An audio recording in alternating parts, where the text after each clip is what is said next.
Aujourd'hui, on va parler de Avignon qui s'illustre beaucoup en ce moment.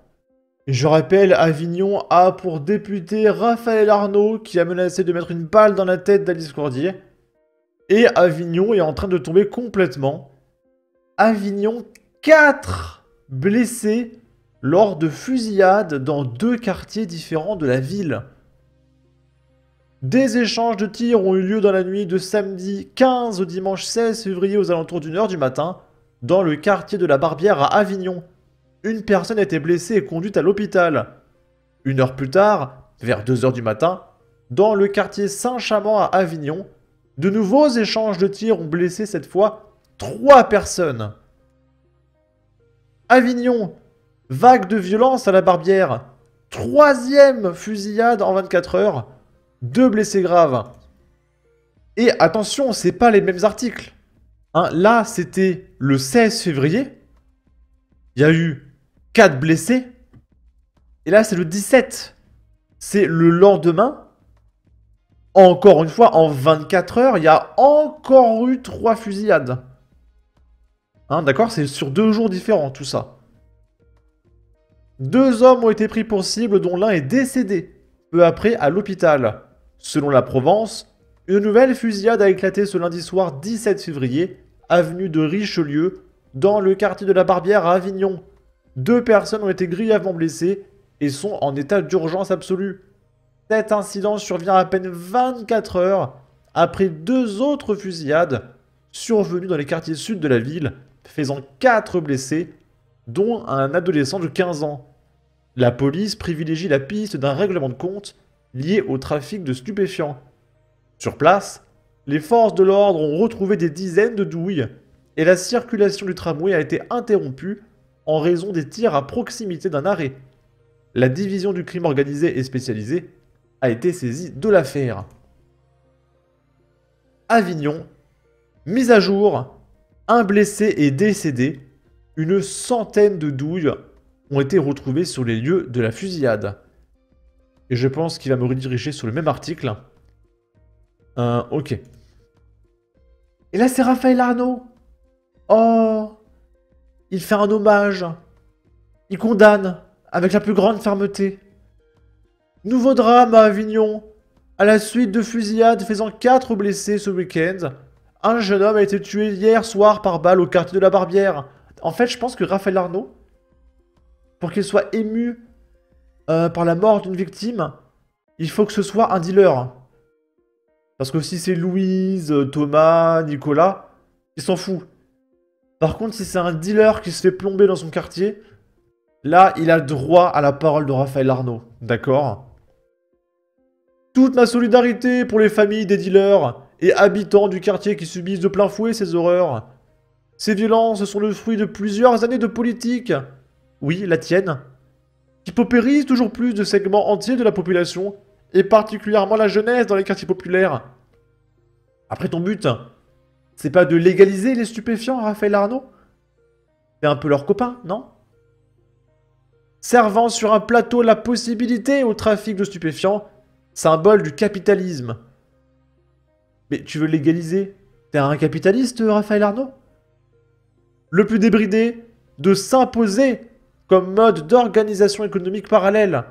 Nous n'avons plus besoin de déclarations ou d'actions spectaculaires, mais de plans concrets pour stopper net cet engrenage dévastateur. À Avignon et partout ailleurs, notre jeunesse mérite mieux. Et là, je suis d'accord avec Raphaël Arnaud. Je pense que la jeunesse d'Avignon mérite mieux que Raphaël Arnaud. Voilà, je suis d'accord avec lui. Ensuite, là, c'est un copain de Raphaël Arnaud. C'est un mec de la DZ Mafia. Et il nous livre un témoignage. Donc en gros, son métier, c'est de buter des mecs. Et il explique qu'il a eu 2 contrats pour tuer des mecs, en fait. C'est un contrat où on te dit, bah voilà, faut que tu tues ce mec. Et du coup, bah il exécute sa cible. Voilà.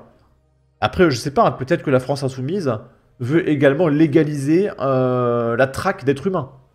Hein, pourquoi pas? Peut-être que tueur à gage sera un métier comme un autre, hein, à l'avenir. J'en ai fait 2 là. Est-ce que vous pouvez nous raconter un contrat, comment ça s'est passé? Je vais vous raconter, mais sans trop en dire, on sait jamais. Moi, c'est l'intermédiaire. C'est un ami à moi, m'a appelé, il m'a dit, viens, faut qu'on se voit, c'est le rendez-vous. Je suis allé, il m'a dit, il y a ça à faire, ça à faire, ça à faire. Tu es chaud? Mais c'est quoi ça à faire, ça à faire? Ça à faire, en gros, c'est. Faut que tu casses cette personne-là, et les sous, c'est tout ce que tu as à faire.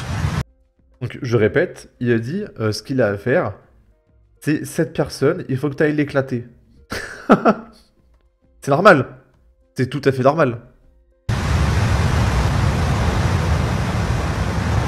Comment ça s'est passé le jour même? Si vous pouvez nous raconter...